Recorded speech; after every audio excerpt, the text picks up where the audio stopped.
How are you, BookTube? My name's Myriad and welcome to my channel MH Books, as I remember to close the door on the budgies. And today we're doing the second casual catch-up on the Jhalak prize. Been working on the pronunciation of this and I've asked and nobody's quite sure. So if somebody knows, please tell us. So the Jhalak or Jhalak, which are all the different pronunciations I found, prize is a prize based for writers of colour in the UK. There are two prize lists at the moment.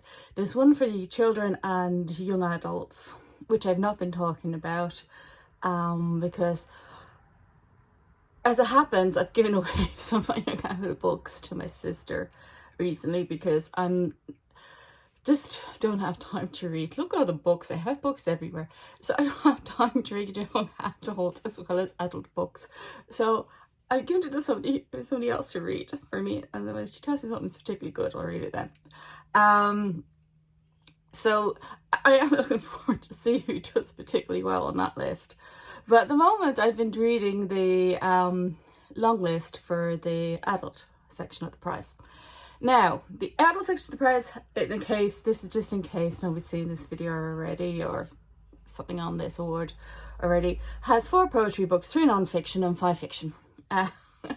And this is Sunday must be Sunday the 11th because Tuesday is the 13th and the shortlist will be announced on Tuesday.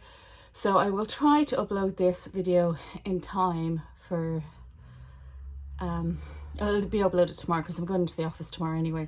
I have particularly bad broadband and I can't get videos uploaded very quickly. Because in this one, I would like to talk about what I think might make the shortlist.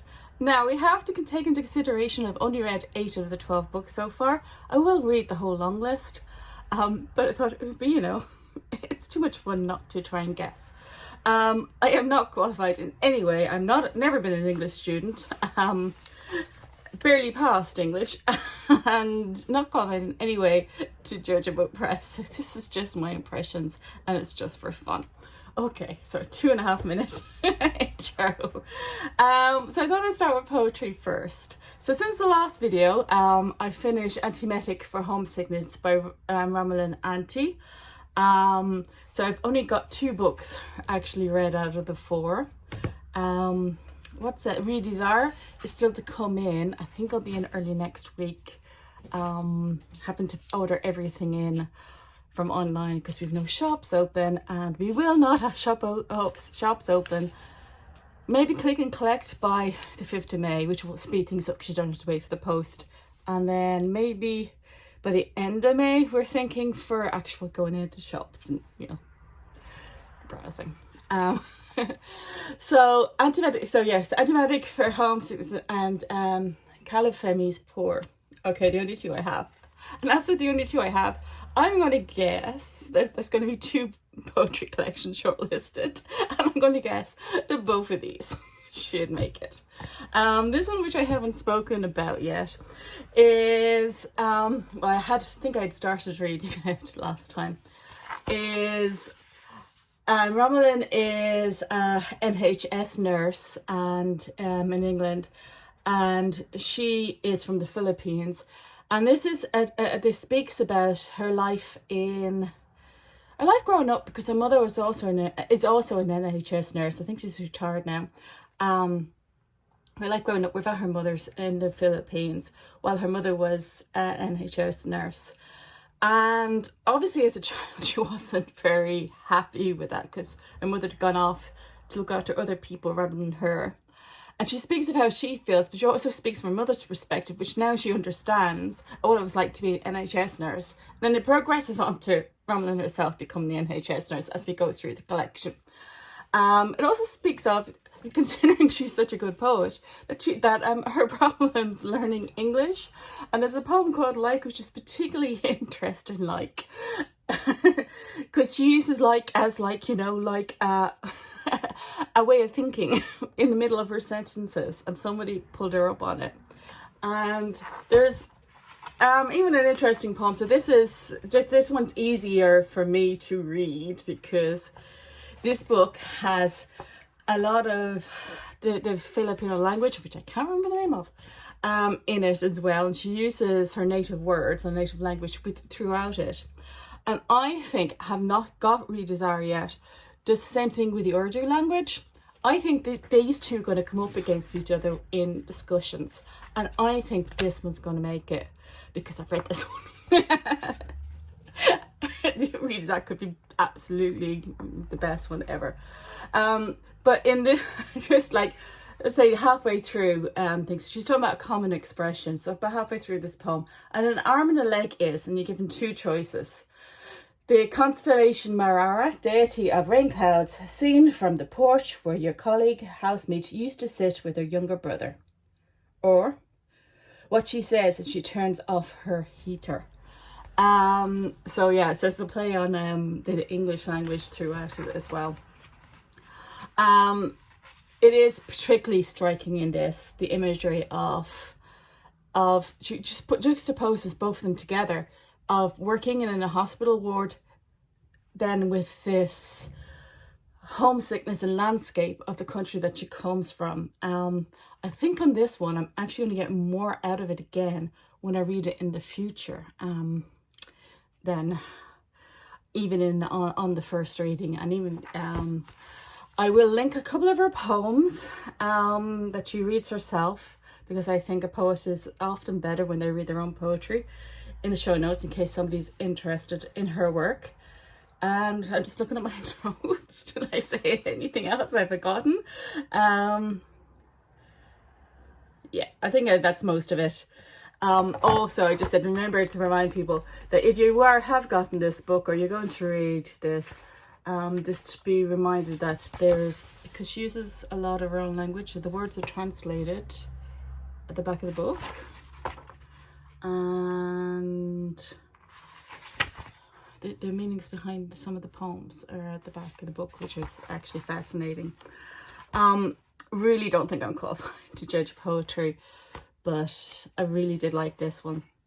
If I had to pick between the two, I would still say Poor, but I think in a couple of months' time when I reread these, or next year when I reread these, I may change my mind. And I'm allowing that.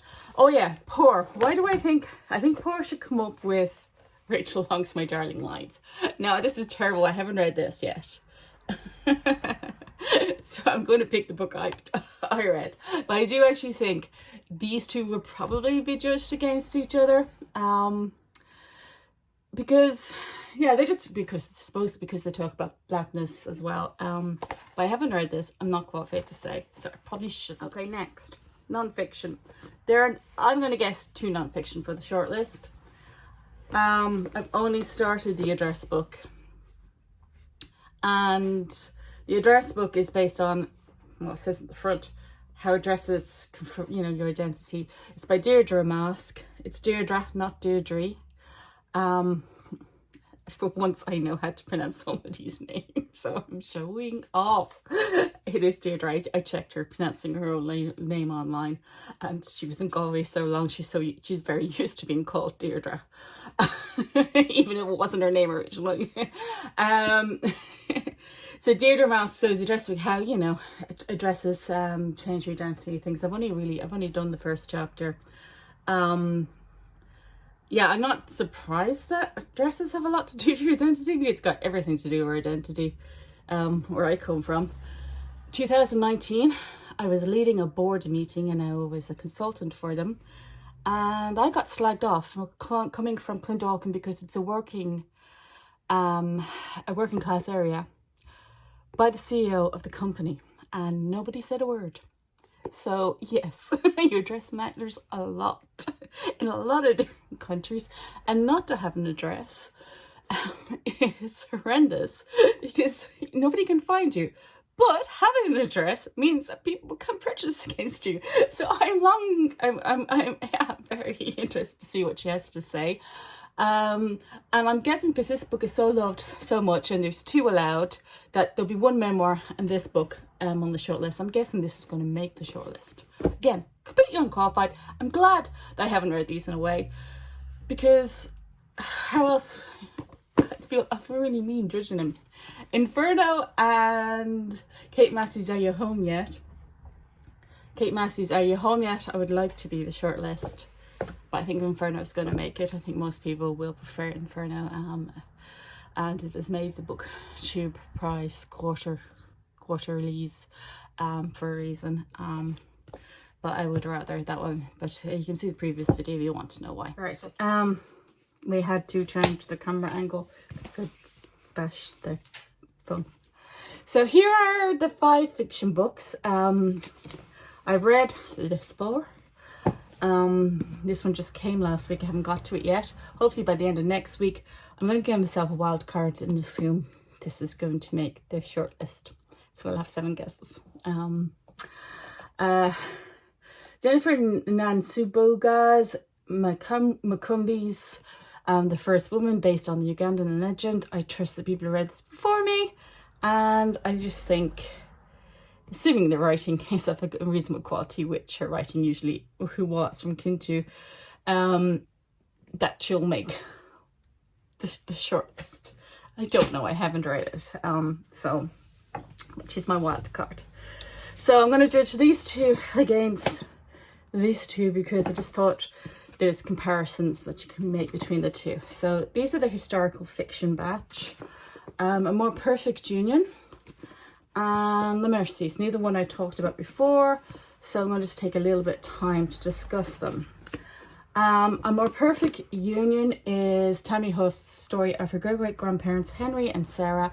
Henry was an Irish man who escaped the famine or emigrated from the famine in Ireland in the 18th century. So that would be just, I always forget to say what the famine, I just assume that people know what it is, and that's not fair. The Great Famine was a problem with the potato crop in Ireland. And this is important to the section I'm going to read out to you, so we might as well explain it. The potato famine, the potato harvest failed for several years in a row. It was the food source of the Irish people. They were ruled by British landlords at the time.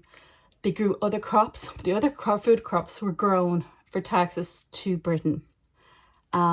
So when the potato famine failed, the Irish people had no food, even though they were still growing food and sending it over to England. So there was obviously a lot of resentment. 1 million people died, 2 million people, including Henry, Tammye Huff's great-great-granddad, emigrated to places like the US and to the Australia and places like that. Okay. It's hard to explain quickly, but it's important to this scene. So Henry knows what it is to be hungry, and he knows what it is to resent overlords, but he does not understand what it is to be a slave. Okay, himself, and because it's not a spoiler, this is a great parents romance story. Sarah knows what it's like to be a slave, and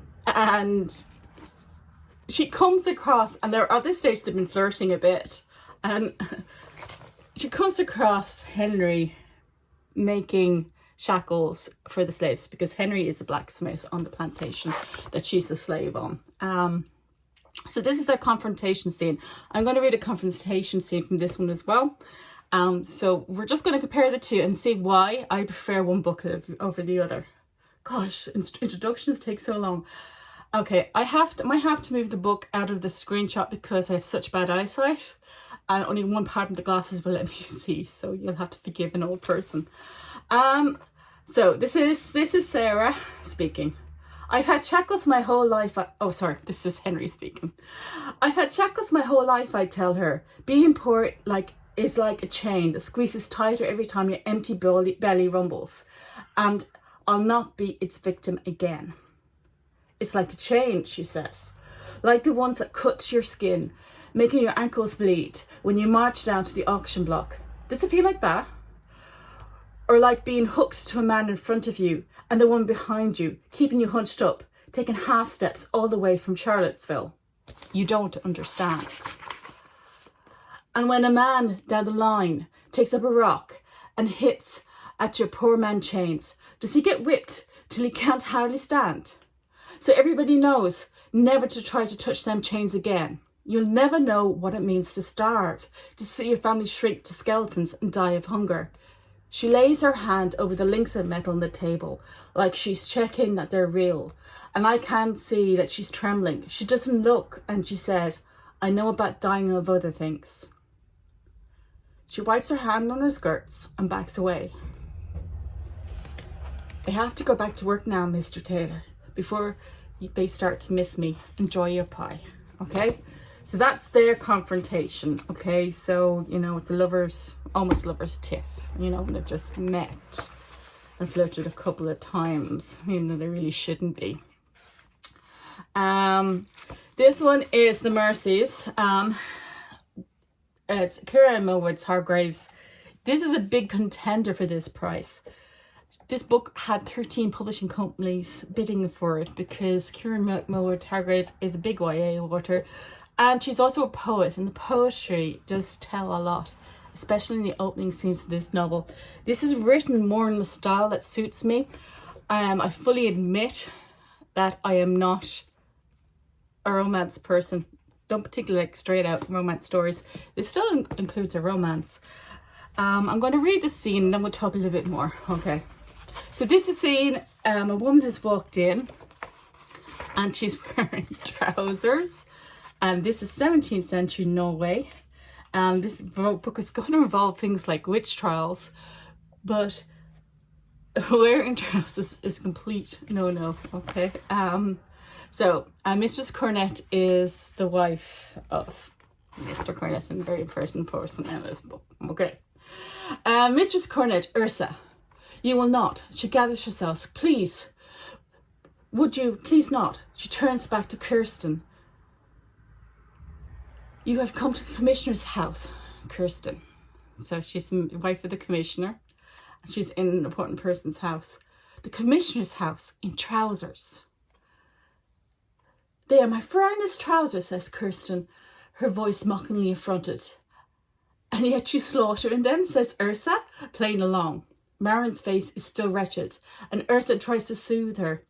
I will not tell my husband, Marin. Fru Sorendetter, you have my word. Or should it be Herr Sorendetter? So Mrs. or Mr. Marin doesn't laugh, but Kirsten lets out a boom and does an imaginary cap. Lady. Do you not see how dangerous this is? Marin twists her hands in her skirts. It's one thing in your own house.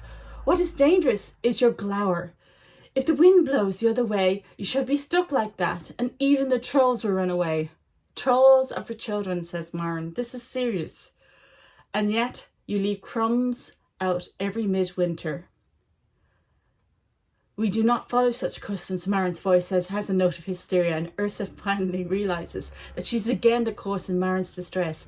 It is her husband Marin fears, his displeasure at the runes and no doubt of the trolls. Ursa despises him at that moment.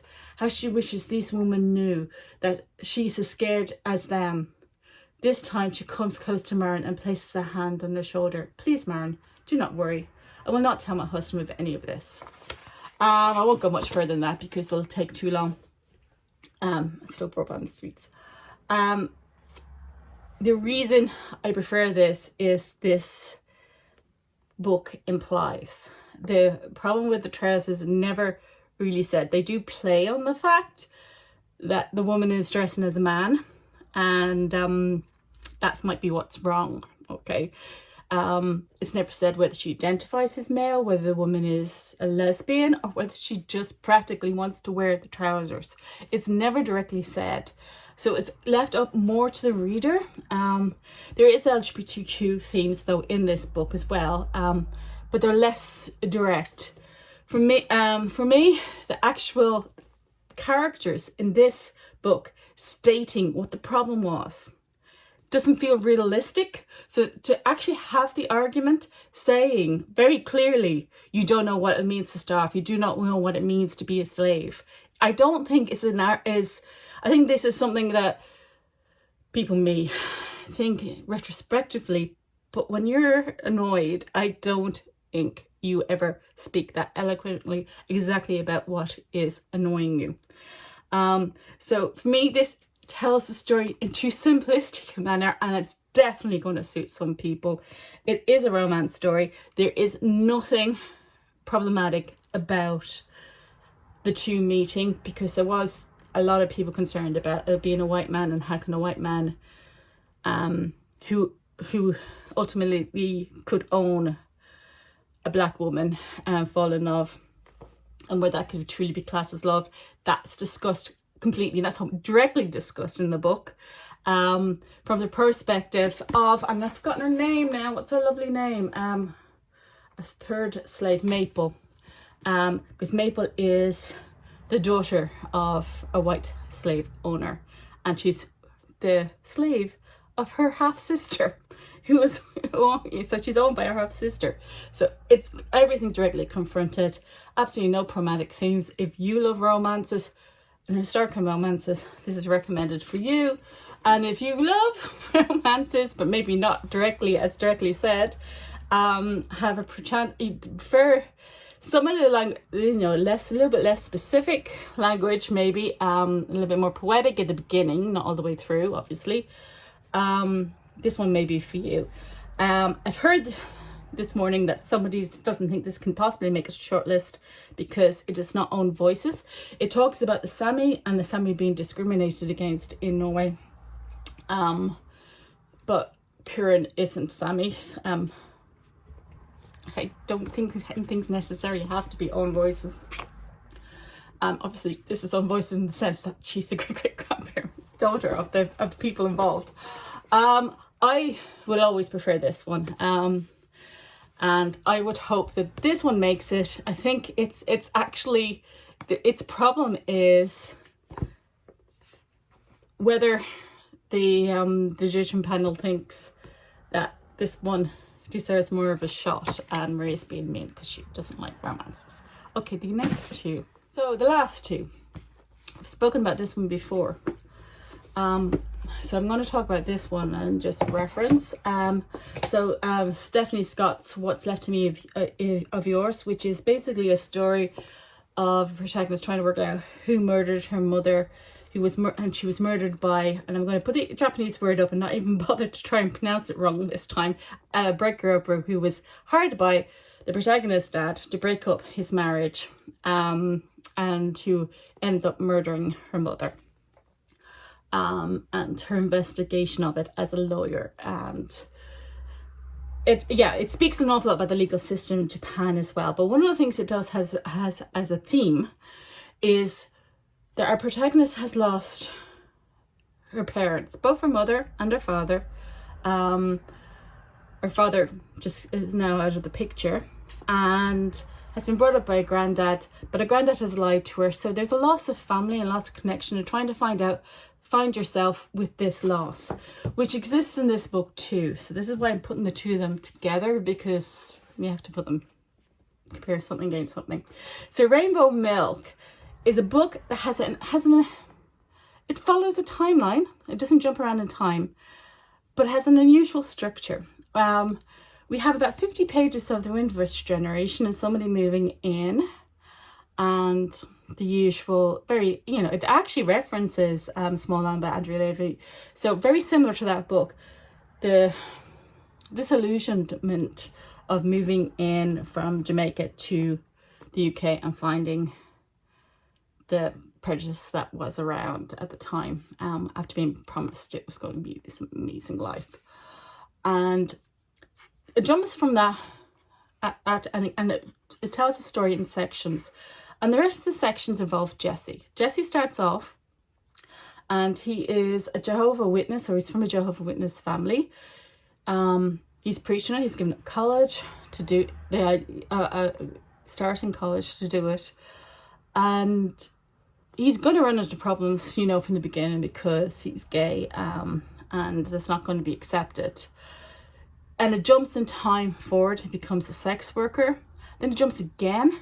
So something terrible happens at the end of that section. Absolutely horrendous. And some people are afraid that this is going to be very dark and very bleak. At the end of that section, where he is a sex worker, at the end of that section, there is something terrible. Terrible things happen to him. It is extremely bleak, just when you thought there was light at the end of the tunnel. And then it jumps in time again. And he has a whole new lifestyle.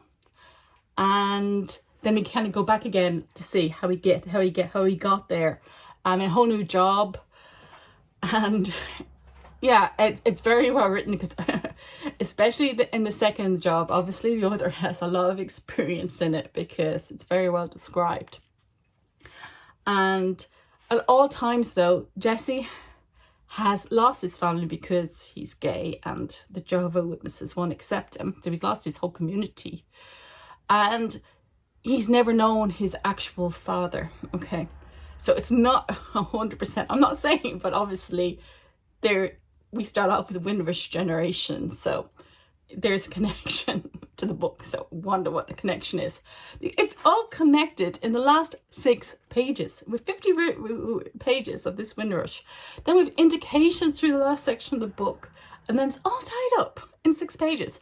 It's an unusual structure. They took a load of time at the beginning telling us something about, or Paul took a long time, telling us about something that was really important. So he spent time, he actually, obviously, because it's mentioned in the book, liked Andrew Levy's Small Island, spent a long time describing it, and then wraps up the whole thing quickly, which I assume was done purposely, because it felt like it was done purposely. And I'm sure there's some people going to say it didn't follow the normal, we like, equal lengths of time, and that he did it too quickly. I don't think he did it too quickly at all, because I think these things actually happen that quickly in real life, and I actually quite like that. So this book, because it has an unusual structure, I'm putting over this one, who follows a far more predictable time structure. If Paul was to do it on purpose, then I don't think he should do. But I think actually Rainbow Milk is going to edge it out. If it was compared to this one, would edge out against that. This one is probably better researched. This one is probably more emotive. Both of them have the same thing. They're too sentimental at the end. They wrap for Maria. They wrap up too nicely. And life doesn't finish up that nicely, but both of them have bleak. This one's bleak and this one's tragic themes. And so, for the sake of a lot of reader sanity, maybe it's nice that we can actually wrap things up nicely. So I am going to guess Rainbow Milk. Okay. So my guesses are, these are not necessarily the books I like the best, but I think the guesses are Inferno, Rainbow Milk, who's behind me, the Mercies, First Woman as a Wild Card, The Address Book, and Poor. Oh, and Antimetic for Homesickness. See, that's why I had to keep moving. Thing I kept hating the thing. So Antimetic for Homesickness. Absolutely. I'm going to just put links to people who are doing this, who are better reviews than me. Their channels down below if I find that they've done the review of the list. But meanwhile, I hope whatever you're reading that you're enjoying it, and until next time, bye.